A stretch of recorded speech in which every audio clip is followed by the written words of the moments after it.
जय जगन्नाथ साथियों। कभी सोचा है क्यों लाखों लोगों ने रथ खींचा फिर भी रथ एक इंच भी नहीं हिला?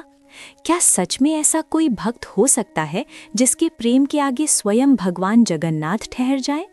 ये सिर्फ एक कथा नहीं, ये उस अज्ञात भक्त की अमर कहानी है जिसे संसार ने भुला दिया पर भगवान ने नहीं। जब दुनिया तुम्हें भिखारी कहे और भगवान तुम्हें प्रिय कहें तो समझ लेना भक्ति का मार्ग शुरू हो चुका है। ये कथा है जगन्नाथपुरी धाम की, जहाँ न राजा की सत्ता रुकी न जनता की श्रद्धा, फिर भी रथ नहीं चला। क्यों? क्योंकि एक अधम भक्त माधव जमीन पर बेसुध पड़ा था। रथ रुका क्योंकि प्रेम रुका था, और जब वो प्रेम उठ खड़ा हुआ तो रथ अपने आप चल पड़ा। आइए आज हम उस गरीब माधव की कथा सुने जो कुछ नहीं था फिर भी सब कुछ बन गया। हम आपसे निवेदन करते हैं इस पावन कथा को पूरी श्रद्धा और भक्ति के साथ सुने और कमेंट में जय जगन्नाथ लिखकर भगवान की कृपा के पात्र बने। अब आइए उस दिव्य कथा को शुरू करते हैं। एक समय की बात है जब जब भक्ति ने अपने चरम को छुआ है तब तब भगवान को स्वयं भक्त के लिए इस धरती पर आना पड़ा है। ये कथा है जगन्नाथपुरी धाम की, उस पावन भूमि की जहाँ स्वयं ब्रह्मांड के स्वामी महाप्रभु जगन्नाथ अपने भाई बलभद्र और बहन सुभद्रा के साथ निवास करते हैं। और ये कथा है उसी भूमि पर विचरते एक ऐसे भक्त की जिसका नाम, उसका कोई नाम ही नहीं था। लोग उसे भिखारी कहते थे, कुछ पागल समझते थे तो कुछ उसे देखकर घृणा से मुंह फेर लेते थे। मित्रों, हम उसे माधव कहेंगे क्योंकि उसके पास कुछ था या नहीं, पर उसके मुरली मनोहर माधव हर पल उसके साथ थे।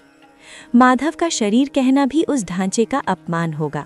हड्डियों का एक चलता फिरता ढेर जिस पर चमड़ी बस नाम के लिए चिपकी हुई थी। पेट पीठ से ऐसा जा लगा था मानो दोनों में कोई बैर ही न हो। आंखें भीतर की ओर धसी हुई, पर उन धसी हुई आंखों में एक अजीब सी चमक थी, एक ऐसी चमक जो दुनिया की किसी दौलत से नहीं खरीदी जा सकती थी। वो चमक थी भक्ति की। उसके वस्त्र, चिथड़े कहना भी शायद उन धागों की तौहीन होगी जो किसी तरह उसके तन को ढकने का नाकाम प्रयास कर रहे थे। उसका इस संसार में कोई नहीं था, न माँ, न बाप, न भाई, न बहन। कौन था वो? कहाँ से आया था? किसी को नहीं पता। शायद किसी बाढ़ में उसका गांव बह गया था, या किसी अकाल ने उसके परिवार को निगल लिया था, या शायद वो इस दुनिया में भेजा ही इसलिए गया था ताकि भक्ति की एक नई परिभाषा गढ़ सके। वह जगन्नाथपुरी की गलियों में भटकता, मंदिरों की सीढ़ियों पर सो जाता और जो कुछ रूखा सूखा किसी की दया से मिल जाता उसे खाकर किसी तरह अपने प्राणों को शरीर में रोके रखता। लोग उसे दुत्कारते, चल हट यहाँ से, गंदा कहीं का। बच्चे उस पर पत्थर फेंकते, देखो देखो पागल आया।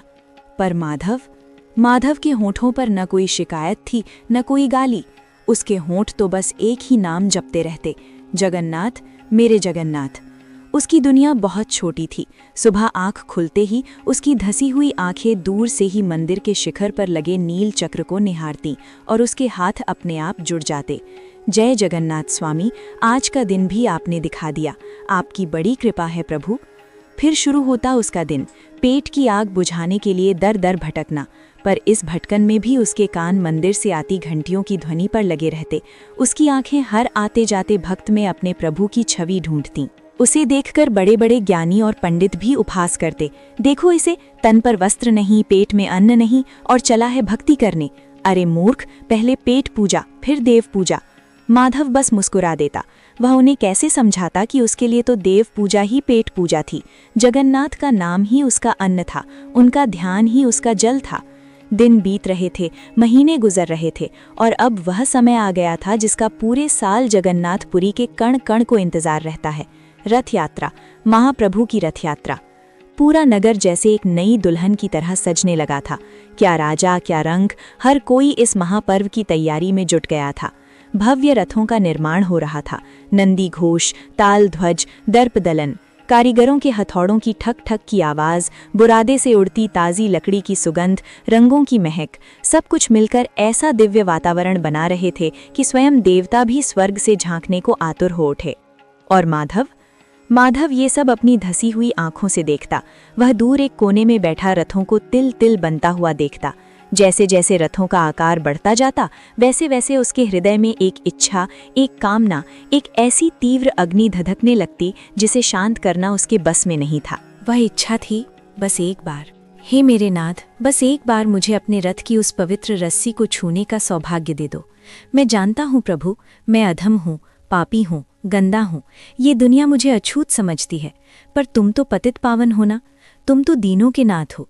क्या तुम अपने इस दीनहीन दास की इतनी सी विनती नहीं सुनोगे? उसकी रातों की नींद उड़ गई।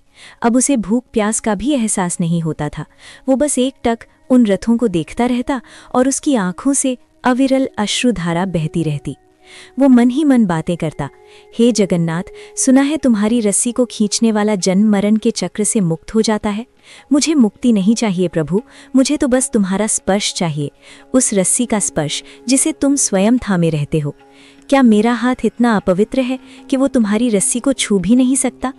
उसके भीतर एक तूफान चल रहा था, आशा और निराशा का, भक्ति और अपने ही हीनता बोध का। और फिर वो दिन आ ही गया, आषाढ़ मास की शुक्ल पक्ष की द्वितीया तिथि, जगन्नाथ की रथ यात्रा का दिन। जगन्नाथपुरी की धरती पर आज तिल रखने की भी जगह नहीं थी। लाखों लाख भक्त देश विदेश के कोने कोने से उमड़ आए थे। बड़दांड यानी मुख्य मार्ग पर जन समुद्र हिलोरे ले रहा था। हर तरफ जय जगन्नाथ का गगन भेदी जयघोष गूंज रहा था। घंटियों, शंखों और मृदंगों की ध्वनि से दसों दिशाएं गूंजमायामान थी। माधव, हमारा माधव भी उस भीड़ का एक हिस्सा था। नहीं, हिस्सा नहीं, वो तो उस भीड़ के पैरों तले रौंदी जा रही धूल के एक कण के समान था। उसने अपनी पूरी शक्ति लगाकर लोगों के धक्के खाते, गालियां सुनते किसी तरह खुद को रथों के निकट लाने का प्रयास किया। उसका क्षीण शरीर इतने बड़े जन सैलाब का दबाव कैसे सह पाता? उसे सैकड़ों बार धकेला गया।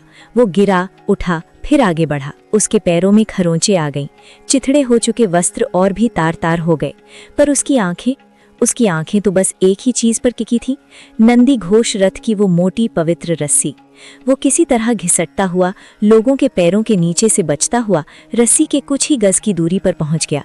उसकी सांसें उखड़ रही थी, छाती में एक भयानक दर्द उठ रहा था, पर उसके चेहरे पर एक दिव्य संतोष था।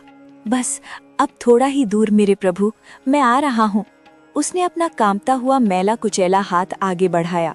वो रस्सी को छूने ही वाला था कि तभी एक मोटे ताजे पहरेदार की नजर उस पर पड़ गई। अरे ये कौन है? हट यहाँ से भिखारी, तेरी हिम्मत कैसे हुई यहाँ आने की? पहरेदार ने घृणा से चिल्लाकर उसे एक जोरदार धक्का दिया। धड़ाम! माधव दूर जाकर गिरा। उसका सिर एक पत्थर से जा टकराया और खून की एक पतली धारा बह निकली। लोगों ने उसे देखा पर किसी ने उसकी सहायता नहीं की। कौन इस गंदे मरियल भिखारी के लिए इस दिव्य उत्सव में अपना समय बर्बाद करता? लोग उसे रौंदते हुए, उसके ऊपर से गुजरते हुए आगे बढ़ रहे थे। माधव की आंखों के आगे अंधेरा छाने लगा। उसे लगा बस अब सब खत्म, उसकी इच्छा अधूरी ही रह जाएगी। उसने अपनी अंतिम शक्ति बटोरकर अपनी आंखों को उस दिशा में घुमाया जहां नंदी घोष का रथ खड़ा था। एक आंसू का कतरा उसकी आंख से लुढ़का और धूल में मिल गया। उसके होंठ बुदबुदाए, जगन्नाथ, मेरी इच्छा। और वो बेहोश हो गया। उधर सारे विधि विधान पूरे हो चुके थे। जगन्नाथपुरी के गजपति महाराज ने सोने की झाड़ू से रथ के आगे का मार्ग साफ कर दिया था। हजारों बलशाली सेवकों ने रस्सी को अपने हाथों में थाम लिया था। मुख्य पुजारी ने संकेत दिया और लाखों कंठों से निकले जय जगन्नाथ के नारे के साथ लोगों ने रस्सी पर जोर लगाया। पर ये क्या, रथ तो अपनी जगह से 1 इंच भी नहीं हिला। लोगों ने और जोर लगाया, जय जगन्नाथ, हरि बोल। पूरी ताकत झोंक दी गई। पसीने से तरबतर शरीर कांप रहे थे, पर नंदी घोष अपनी जगह पर ऐसे खड़ा था मानो धरती ने उसे जकड़ लिया हो। आश्चर्य, घोर आश्चर्य, ऐसा तो कभी नहीं हुआ। घबराहट फैल गई। क्या प्रभु रुष्ट हो गए हैं? क्या कोई अपशगुन हो गया है? क्या पूजा में कोई त्रुटि रह गई? बड़े बड़े पंडित मंत्रोच्चार करने लगे। हाथियों को लाया गया ताकि वे रथ को धक्का दे सकें, पर सब व्यर्थ। महाप्रभु का रथ टस से मस नहीं हुआ। समय बीतता जा रहा था। भक्तों का उत्साह चिंता में बदल रहा था। राजा चिंतित थे, पुजारी हताश थे। ब्रह्मांड का स्वामी आज क्यों रुक गया? ऐसी कौन सी भूल हो गई हमसे? तभी मंदिर के मुख्य पुजारी, जो वृद्ध और परम ज्ञानी थे, आंखें बंद करके प्रभु का ध्यान करने लगे। उन्होंने करबद्ध होकर प्रार्थना की, हे कलयुग के साक्षात अवतार, हे दीनानाथ, हमसे क्या भूल हुई प्रभु? कृपा करके मार्ग दिखाइए, आप क्यों रुष्ट हैं स्वामी। और तब उस वृद्ध पुजारी के अंतर्मन में एक दिव्य वाणी गूंजी। वो वाणी स्वयं जगन्नाथ की थी, करुणा से भीगी, प्रेम में पगी हुई वाणी। हे मेरे प्रिय सेवक, मैं रुष्ट नहीं हूँ, मैं तो विवश हूँ, मैं तो प्रेम की डोरी से बंधा हूँ। मेरा एक परम भक्त, मेरा माधव, इस भीड़ में कहीं अपमानित होकर कुचला हुआ पड़ा है। उसके हृदय से निकल रहा संताप, उसकी भक्ति की पुकार मुझे आगे बढ़ने से रोक रही है। जब तक मेरे उस सच्चे भक्त का हाथ इस रस्सी को नहीं छुएगा, ये रथ 1 इंच भी आगे नहीं बढ़ सकता। जाओ, उसे ढूंढो, वो भूखा है, प्यासा है। दुनिया की नज़रों में वो कुछ नहीं है, पर मेरी नज़रों में आज वही सब कुछ है। जब तक वो नहीं आता, मैं यहीं रुका रहूंगा, चाहे युग बीत जाएं। वाणी शांत हो गई। पुजारी ने कांपते हुए अपनी आंखें खोलीं। उनकी आंखों में आंसू थे और चेहरे पर एक अविश्वसनीय चमक। उन्होंने कांपते हुए स्वर में राजा और बाकी लोगों को प्रभु का संदेश सुनाया। प्रभु, प्रभु अपने एक भक्त माधव के लिए लुके हैं। वो यहीं कहीं भीड़ में है, उसे अपमानित किया गया है। प्रभु ने आज्ञा दी है कि जब तक वो आकर इस रस्सी को स्पर्श नहीं करेगा, रथ नहीं चलेगा। एक पल को तो सन्नाटा छा गया। क्या भगवान, एक साधारण भक्त के लिए? लोगों को विश्वास ही नहीं हुआ। ये कैसा भक्त है जिसके लिए स्वयं महाप्रभु रुक गए? तुरंत खोज शुरू हुई। सैनिक, पुजारी, स्वयंसेवक सब उस माधव नाम के भक्त को खोजने के लिए भीड़ में दौड़ पड़े। कोई माधव है यहाँ? प्रभु जगन्नाथ तुम्हें बुला रहे हैं। कहाँ हो माधव? घोषणा सुनकर लोग एक दूसरे का मुंह देखने लगे। कौन है ये भाग्यशाली माधव? खोजते खोजते कुछ लोगों की नज़र उस कोने में पड़े खून से लथपथ बेहोश शरीर पर पड़ी। एक सेवक ने पास जाकर उसे हिलाया। अरे, ये तो वही भिखारी है जिसे पहरेदार ने धक्का दिया था। मुख्य पुजारी दौड़कर वहां पहुंचे। उन्होंने माधव के चेहरे को देखा, उसकी धसी हुई आंखें, उसके सूखे होठ जिन पर अभी भी जगन्नाथ नाम अटका हुआ था, और वे समझ गए, हाँ, यही है वो, यही है प्रभु का प्यारा भक्त। उसकी दीनहीन दशा देखकर पुजारी का हृदय रो पड़ा। हे प्रभु, तेरी लीला कितनी विचित्र है। जिसे हम पत्थर समझ रहे थे, वो तो पारस निकला। उन्होंने माधव के चेहरे पर पानी के छींटे मारे। माधव ने धीरे धीरे आंखें खोली। अपने चारों ओर इतने लोगों को और स्वयं मुख्य पुजारी को झुका हुआ देखकर वो घबरा गया। उसे लगा कि शायद उसे यहाँ पड़े रहने के लिए भी दंड मिलने वाला है। वो हाथ जोड़कर क्षमा मांगने की कोशिश करने लगा, पर पुजारी ने उसके हाथ पकड़ लिए और अपनी आंखों से लगा लिया। माधव, तुम कहाँ थे? स्वयं प्रभु तुम्हारी प्रतीक्षा कर रहे हैं। उठो माधव, चलो, रथ की रस्सी तुम्हारा स्पर्श पाने के लिए व्याकुल है। माधव को अपने कानों पर विश्वास नहीं हुआ। क्या ये सब क्या हो रहा है? क्या मैं मरकर स्वर्ग आ गया हूँ या ये कोई सपना है? वो हकलाया। मैं तो अधम भिखारी। पुजारी रो पड़े। चुप रहो माधव, आज तुमने साबित कर दिया कि भक्ति किसी पद या धन की मोहताज नहीं। तुम भिखारी नहीं, तुम तो आज इस उत्सव के सबसे बड़े राजा हो। चलो। लोगों ने माधव को सहारा देकर उठाया, नहीं, उठाया नहीं, उसे अपने कंधों पर बिठा लिया। वही लोग जो कुछ देर पहले उसे देखकर नाक भौं से कोड़ रहे थे, आज उसकी चरण धूली लेने को आतुर थे। वही पहरेदार जिसने उसे धक्का दिया था, अब उसके पैरों में गिरकर क्षमा याचना कर रहा था। एक अद्भुत दृश्य था वो।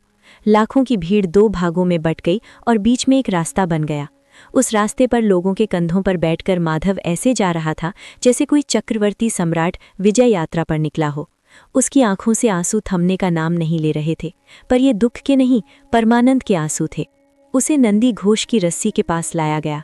लाखों आंखें उस एक क्षण को देखने के लिए सांस रोके खड़ी थीं। मुख्य पुजारी ने कहा, स्पर्श करो माधव, प्रभु तुम्हारी ही प्रतीक्षा में है।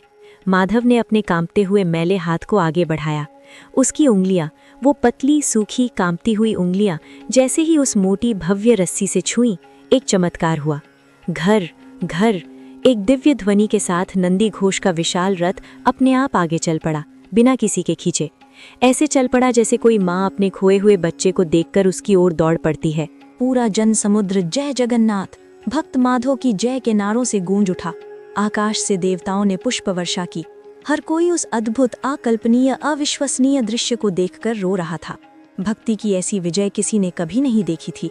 माधव ने ऊपर रथ पर विराजमान महाप्रभु की ओर देखा। उसे लगा जैसे जगन्नाथ की बड़ी बड़ी आंखों से स्नेह और करुणा की वर्षा हो रही है। उसे लगा जैसे प्रभु मुस्कुराकर कह रहे हों, आ गया तू माधव, मैं तेरी ही तो प्रतीक्षा कर रहा था।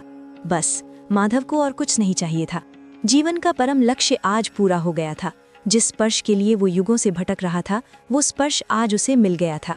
एक गहरी संतुष्टि की सांस उसके सीने से निकली। उसका सिर धीरे से एक ओर लुढ़क गया और उसके प्राण पखेरु उस जर्जर शरीर को छोड़कर सीधे महाप्रभु जगन्नाथ के श्री चरणों में जाकर विलीन हो गए। माधव का शरीर वहां पड़ा था, पर उसकी आत्मा अपने माधव से जा मिली थी। तो दोस्तों, ये कथा हमें क्या सिखाती है कि भगवान जगन्नाथ किसी मंदिर की दीवारों में कैद नहीं है। वे आपके धन दौलत, आपकी सुंदरता, आपके पद या आपके ज्ञान को नहीं देखते। वे तो बस एक चीज के भूखे हैं, और वो है आपके हृदय से निकली एक सच्ची पुकार, आपकी भक्ति।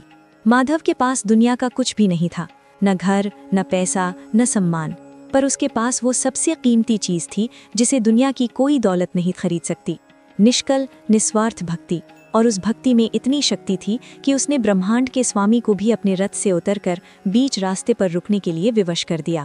ये कहानी एक भरोसा है, एक विश्वास है कि आप चाहे किसी भी हाल में हो, कितने भी अकेले या टूटे हुए क्यों न हो, अगर आपके दिल में सच्ची श्रद्धा है तो आपकी आवाज सीधे प्रभु तक पहुंचती है। समाज आपको ठुकरा सकता है, दुनिया आपका अपमान कर सकती है, पर वो जो सबका स्वामी है हमेशा अपनी बाहें फैलाए आपकी प्रतीक्षा करता है। इसलिए जीवन में जब भी निराशा घेर ले तो माधव को याद कीजिएगा और पूरे दिल से अपने ईश्वर को पुकारिएगा, क्योंकि भक्ति की शक्ति के आगे इस दुनिया में कुछ भी असंभव नहीं है। जगन्नाथ रथ यात्रा की कथा यहीं पर समाप्त होती है। हमारी कामना है कि आपके जीवन में सुख शांति बनी रहे और एकता का संदेश पहुंचे।